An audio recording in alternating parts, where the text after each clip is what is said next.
very excited about exploration and about space and about sharing it with everyone. The smiles on their faces and the extreme joy, they were really happy to be doing what they were doing. And we're at T-minus 9 minutes and counting. People thought that because the teacher would be on board that it might rejuvenate attention, but it did not. T-minus 7 minutes and counting. There weren't that many members here of the press. Pilot Mike Smith has given an... The mission has already been postponed several times due to mechanical problems and bad weather. Throughout the morning, engineers expressed concern about the unusually low temperatures. At 11:38 a.m., Challenger is cleared for launch. Ground launch sequencer program has been initiated.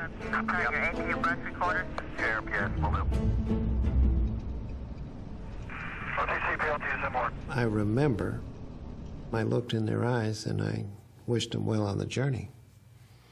T-minus 2 minutes and 20 seconds. Krista's parents are at the Cape for the launch. Sound suppression system now armed. I've done a lot of launches on the top of the launch control roof out here, and I've seen families. They're worried, they're scared, they're in tears. That's not nice. T-minus 10, 9, 8, 7, 6. We have main engine start. 4, 3, 2, 1, and liftoff. We heard ignition, we heard liftoff. I heard the call throttle down. Everything was looking normal. I was watching the main engines. Roger, roll, Challenger. You're sitting there quietly rooting for them. You're sitting there quietly saying, "Go, Challenger, go, Challenger." Challenger now heading downrange. Preparing to rethrottle the engines back up to 100%.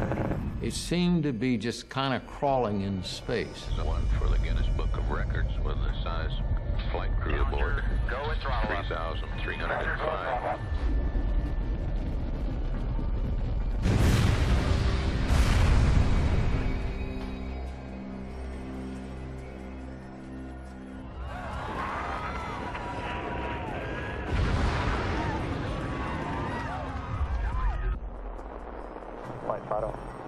Flight Fido, go ahead. RSO reports vehicle exploded. Flight controllers here looking very carefully at the situation. Seconds later, I happened to see sort of a flicker over on the TV. Flight G2, we've had negative contact, lost the downlink. Okay, all operators, watch your data carefully. And I looked over, and I saw this picture of this expanding fireball with pieces moving in all directions.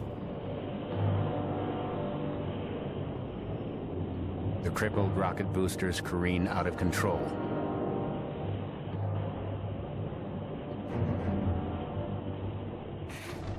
Specially declassified footage shows them being remotely destroyed. We have a report from the flight dynamics officer that the vehicle has exploded. We're working. Flight director confirms that. Okay. We are looking at checking with the recovery forces to see what can be done at this point.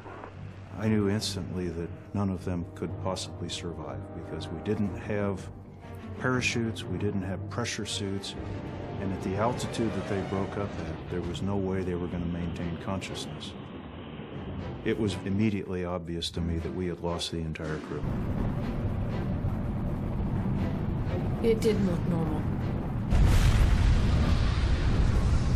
And I knew that from the amount of training that we had had and from the launch that we had seen previous that Krista and I had witnessed. We are now looking at all the...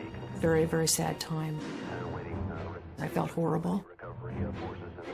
It was a huge loss, and it always will be. I believe every person in mission control came to grips with his demons that day. And I think several of us said a few prayers for the crew. And we also prayed for the team in mission control, the team in launch control, and those people who would have to live with the aftermath of this accident. Don't reconfigure your console. Make hard copies of all your displays. Make sure you protect any data source you have. I was Vice President of the United States way back then. I went down there when Challenger blew up. It was a terrible tragedy, of course. So Reagan asked me to go down to comfort the families. It was a very moving thing for me to see these families in grief. I think the thing that really moved me was President Reagan's comments after that. We will never forget them, nor the last time we saw them this morning, as they prepared for their journey and waved goodbye and slipped the surly bonds of earth to touch the face of God. Thank you.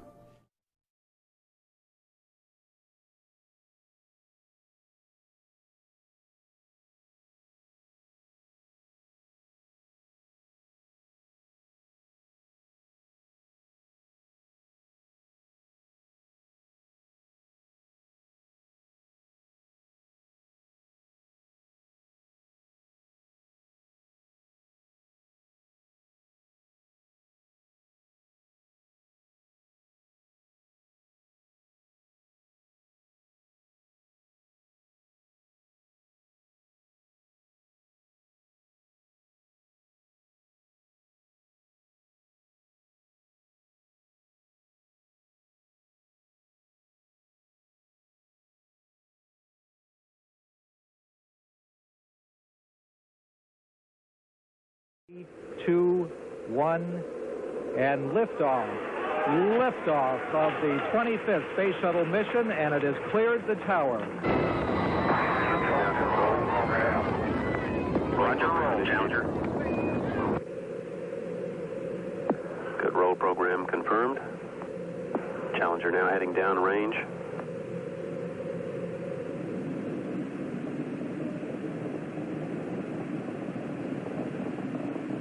Engines beginning throttling down now at 94%. Normal throttles most of the flight, 104%. We'll throttle down to 65% shortly. Engines at 65%. 3 engines running normally. 3 good fuel cells. 3 good APUs. Velocity 2,257 feet per second. Altitude 4.3 nautical miles. Downrange distance 3 nautical miles.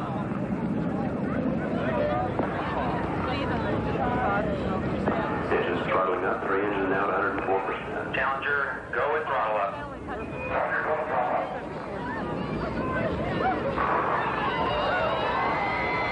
A minute 15 seconds. Velocity 2,900 feet per second. Altitude 9 nautical miles. Downrange distance 7 nautical miles.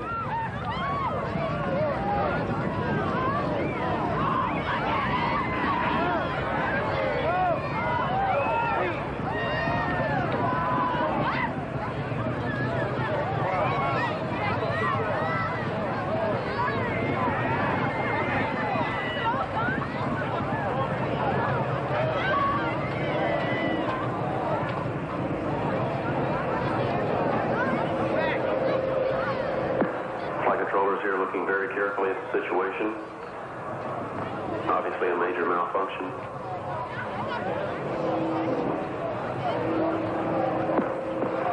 We have no downlink.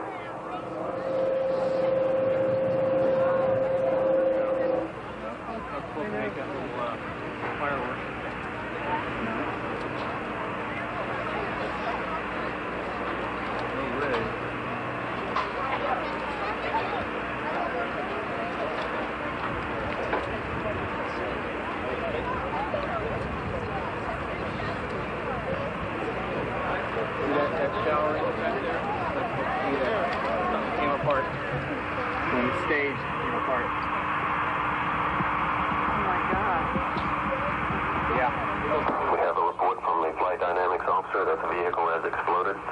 Flight director confirms that. We are looking at checking with the recovery forces to see what can be done at this point.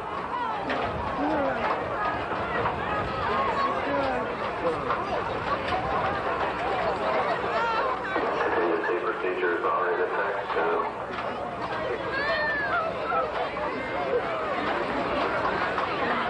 Gave me the wrong stuff. We have information available. Again, to repeat, we have a that the vehicle has exploded. We are now looking at all the contingency operations and awaiting word from any recovery forces in the downrange field.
Mark, can you hear me? Apparently exploded and that impact in the water at a point approximately 28.64 degrees north, 80.28 degrees west.